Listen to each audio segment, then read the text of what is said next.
Well, hey there guys and girls. So, I've just come back from playing around with my mum's car. That needs a little bit of looking at. I think it's got a turbo seal leak on it. Not very good for a 13 plate Citroen with only 8,000 miles on the clock. Anyway, back to this one. Well, what have I done on this then? What have I done on this?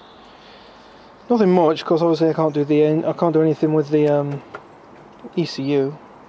It's not designed to run this engine, and obviously it doesn't want to run it. But what I have done is I've got a thermostat, plunked that on the engine with some sealant around it and whatnot. Plumbed all the pipe work in. That one's still a bit loose because I'll take that one off for bleeding purposes. And I put the water in it, and the coolant in it. I have ran some brake lines, new ones. They're all new brake lines, all run down the car. One there as well, which goes all the way to the rear of the car. I've got a brand new flexi hose for this as well, for the rear, so that's going to go on eventually.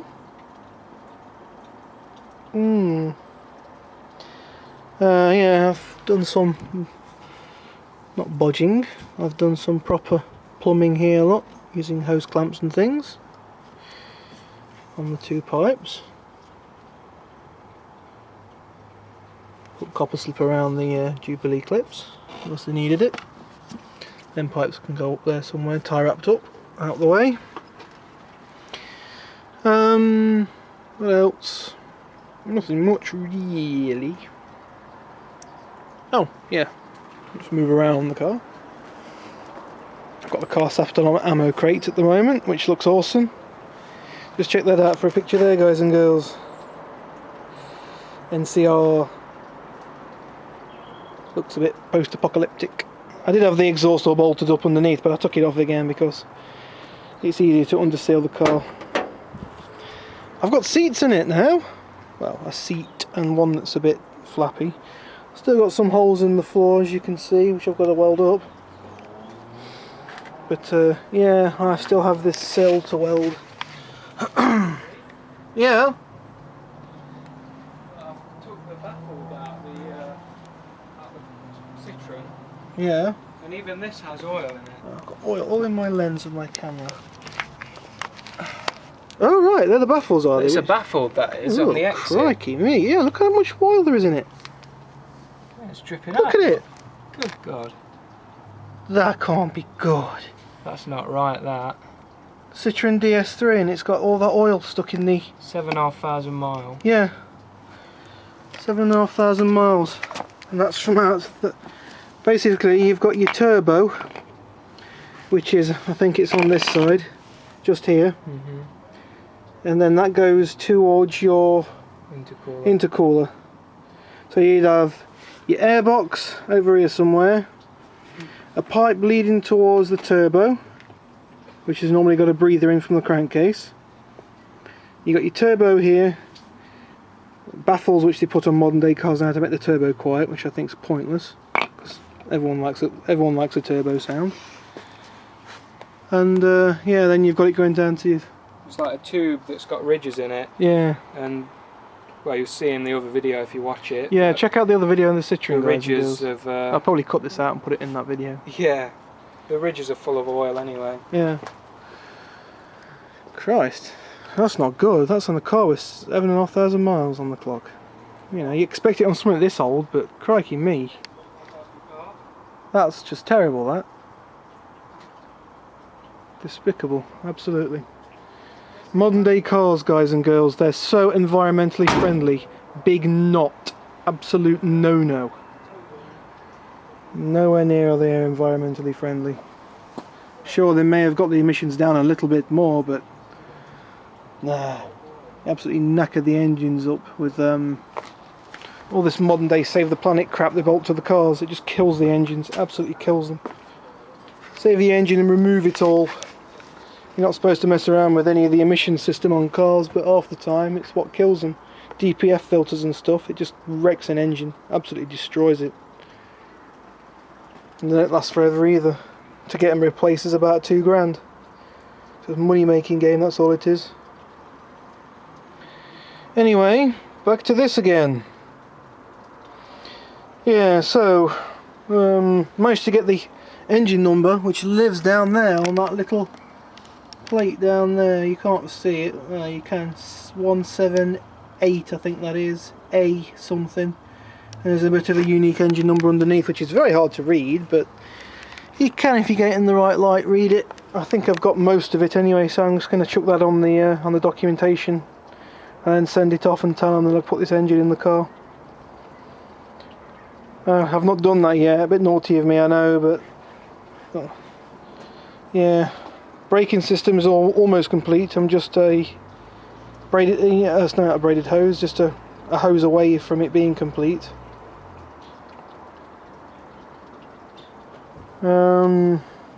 Yeah, other than that, that's about it for this. Tidied all the crap out of the car. Now it's just got tools and other bits and a Christmas tree in there. Don't ask why the Christmas tree's in there, not even I know that. But yeah, just bits that I may need, may not need. There's a Toad alarm in there, if you know of a Toad alarm. The Toad make an alarm system here in the UK, and it's a pretty good alarm. Not the best in the world, but it's not too bad. I've got one on my other car, and I'm going to stick one on this. But I have to leave the boot open because it's resting on the boot hatch, so I can't close the boot. Because it's jacked up. It's been like it for a few days now, but there's been no rain thankfully, and any bit of rain there is I've put some sheeting over it. Oh yeah, here's something you guys and girls are going to like. You remember right back when I first got this car, like all the way back years and years ago, well not years ago, but you know what I mean. You remember how my gears were so horrible? Look at that. Neutral, first gear. Look, there's less play in that than my car. That's awesome. Look, and in and out of gears play, there's hardly any at all as well. That's it. So tight the gears are. Fantastic. Oh, and we've got a handbrake too now as well. Oh, and a seat that moves. And there's a relay stuck down there somewhere that I've got to try and fish out. A relay, a couple of coins of some description.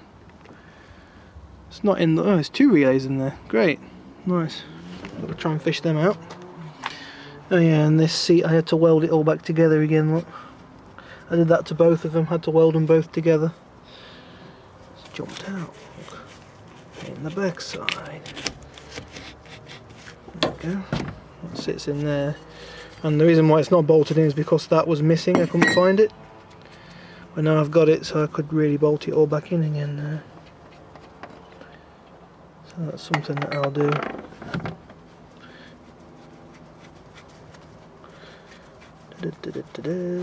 Man, printer ink cartridges. I am sick of these things. I want rid of them. Jeez, man, I've got a sack full of them right there. A printer ink cartridge for an Epson printer, and I just can't get rid of them. Nobody seems to want them. They're for a modernish printer. Let me tell you what printer it is. There we go, look. For all those printers, therefore, man, they're so annoying because, oh, I have got the printer that goes with them as well, but we never use it because we've got a, you know, a proper Wi-Fi printer. That one doesn't hook up to the Wi-Fi. Anybody wants a printer, come round, you can have it free of charge with all that ink as well. You know, probably a lifetime supply of ink. Right, where are we? What we're doing? What does it all mean? What are we doing? Where are we going? Yeah,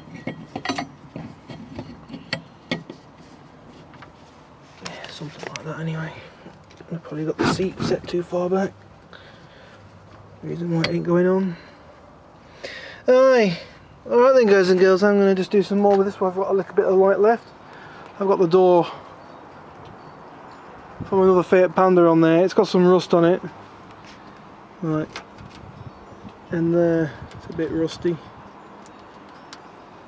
It's better than the one that's on it for an MOT. Excuse me, for an MOT it'll be fine. So that is a bit rough, that wouldn't pass, it's too rough. If I stuck tape over it, it'd probably pass, but yeah. Anyway guys and girls, I'm going to cut it off now. I'll catch you all in a bit. Peace out.